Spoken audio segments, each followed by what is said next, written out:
I'm Carolyn McIntyre. I'm chair of the local station board. Michael White is on the phone. He's vice chair of the local station board. It's in the dark. We were not informed about this. In fact, I had sent a letter to John Verneal pointing out the increase in the Nielsen ratings between January and June of 2019. There have been dramatic increases in listenership. The fall fund drive was off to a good start. There was one day where they had made 13,000.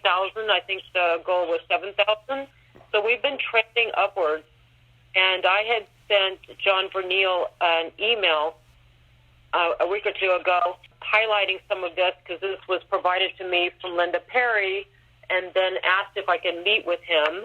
He never replied to my email, and I've yet to meet him.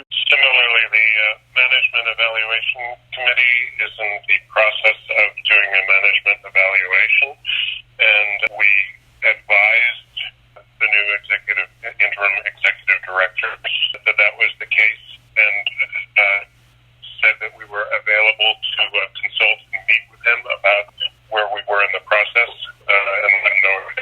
And he never responded. So in other words, we were handling the responsibility of evaluating the management of WBAI in a systematic, thoughtful way involving surveys and impartial feedback. And he basically took control. And the first hit was when Mimi... And you have to note, he never previewed any of this with the board. When other things that were far less than this were even being discussed at the board, it was clear that they weren't going to get board approval. So they intentionally kept the board in the dark before launching these actions, which are going to cost Pacifica huge amounts of money. And they are intentionally being destructive in order to deal a mortal blow to WBAI, and in the process being destructive to Pacifica, including terminating the receipt of funds. So you understand that we just switched conversation from talking about what we were doing on the local station board, which was we have been meeting monthly. We have a management evaluation committee that was doing its job of evaluating management, and it reached out to John Verneal. John never replied, and instead made this decision without any input from the local station board, or without any input from the management evaluation committee or any coordination. So what Michael is saying is, on the PNB level, a decision was made by a faction and not by a majority of the board. So they are not acting as representatives of Pacifica. It looks like he was brought in with a mandate, and it looks like was brought in as a hitman. No, not with a mandate, with a pre-arrangement of a... Well, that's what I mean. He's clearly got the absence of a mandate from the National Board. Well, that's right. He doesn't have a mandate from the Pacifica National Board. He has a mandate from a rogue... Who have kept his hiring and what his plans are secret from the local station board here at KPFA. That's all been a secret. Even though we have members on the officers of Pacifica National Board, they have never brought him forward. They've never said what his plans are. Instead, we found out yesterday that you all had been terminated, the staff at WBAI, and that they had plans to basically take over the producing. And also this Quincy McCoy has got a new position. What's this all about? Do you know anything about that new position that he has? No, I didn't know that. What's Quincy McCoy? Quincy McCoy was the general manager of KPFA. Why did you know? Well, Mo... Consulting programmer of Pacifica Across America, a new position. A new position? Consulting programmer of Pacifica Across America. What is a consulting programmer of Pacifica Across America? We at KPFA have never heard of this new... he's the manager of KPFA, and now he's the consulting programmer of Pacifica Across America. Have you guys heard about that? The WBAI website, it was taken down. Yes. That's part of the destructive action that they've taken. It's been replaced with a page that says Pacifica Across America. The same thing could be done to any station, and then it would just be Los Angeles Broadcasting or whatever. Yeah, it sounds sounds to me, if they're doing that, calling this Pacifica Across America, that they're just going to do this, maybe setting it up to do the same thing at other stations. So you need to be aware that might be the long-term goal. Yeah, well, I mean, this whole secret scheme of this faction, as you say, in the Pacifica National Board, the officers, to set up a whole group, a consulting program of Pacifica Across America. Apparently, they've been planning this for some time, and we're in the middle of an election process here at KPFA and nationally. Apparently, they couldn't wait till the results of that election. That's right. I guess they were concerned about the results of the election, and then we've got the national elections coming up. So, the intent was to do it in the most destructive way possible, and so it was done in the middle of the fund drive, which was being very successful for BAI. So you were having a successful fund drive, and that's when they came in and consulting. The Pacifica Across America basically took over the station, put another website up, replacing the WBAI website. So for all purposes, WBAI has been shut down, or they're trying to shut it down as an independent part of KPFA, or as a local station of Pacifica. Right, just make it a repeater station. That's what they were doing. And I guess this Quincy McCoy would be the program director deciding what goes on WBAI. So how many programmers have been affected at WBAI that had programs there? How many programs? All of them. Have been affected? 24/7 programming. With 24/7 programming, and let me explain something to you.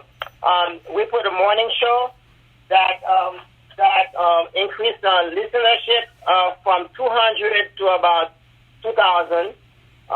We put Leonard Lopez that had about 4,400 people listening to it, more than any Goodman. Not online, but more than any Goodman terrestrial. And Tom Hartman. So these two shows were actually competing with Amy Goodman's listenership.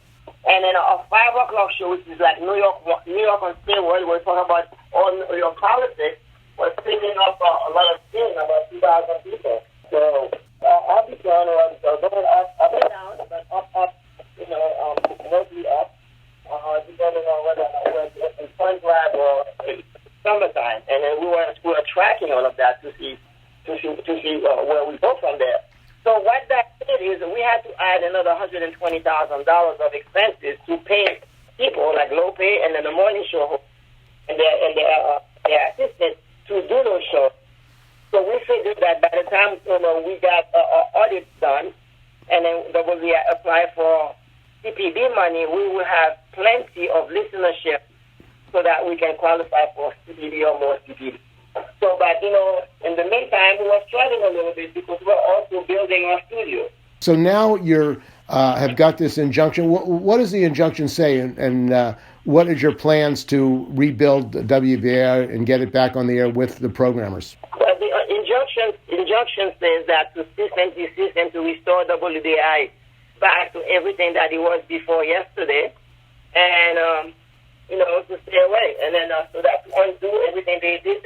So they went to court now, to federal court, to fight it. And then our lawyers knew that was going to happen. The thing is, so there's some of their supporters in favor of this coup attempt who are saying they're just going to starve you out because the interim executive director will not pay any bills and not pay the staff. Have you heard about that plan of these people who support the coup? Well, that would be, if you don't pay union people, that's a violation of labor law.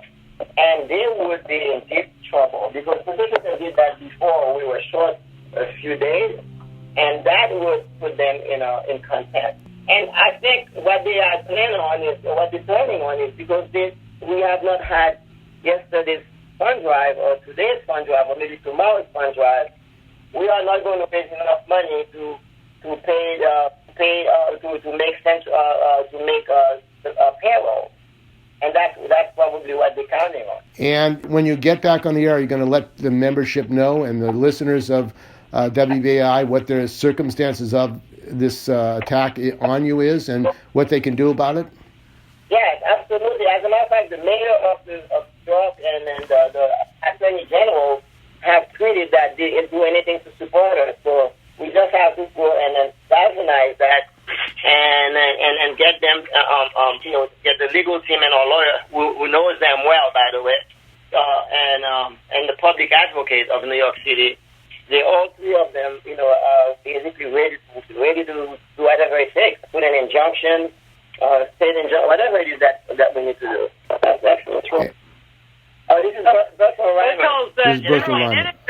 Okay, Bertha Ryman. The first hit was John Alamea and John Bernil said that Mimi had said something on the air that violated FCC violations about Trump, and then, but she has pointed out that it wasn't in violation, but they tried to work with him, and they went around and told all the programmers, here are the FCC rules, and so they started making a claim that the station was out of control and that the management had lost control of the station, and that's what they said first. So in other words, Mimi made a criticism of Trump, and they used that as a pretext to say that the station programs were violating the rules, and you say that was the first incident that you... Yeah, that was the first hit, and then they've used that as a pretext to say that a management had lost control over what's on the air, basically. And then we all sensed that was a setup to then fire the management. We knew that this was coming. That was the first indication. And they wanted, management to punish Mimi. Thanks for letting us know, and we'll get the word out. And I think we have to defend WBAI and make sure that it's back on the air in this critical time, and that all the programmers are able to provide programming on for the people of New York and the people of this country. So thanks for joining us.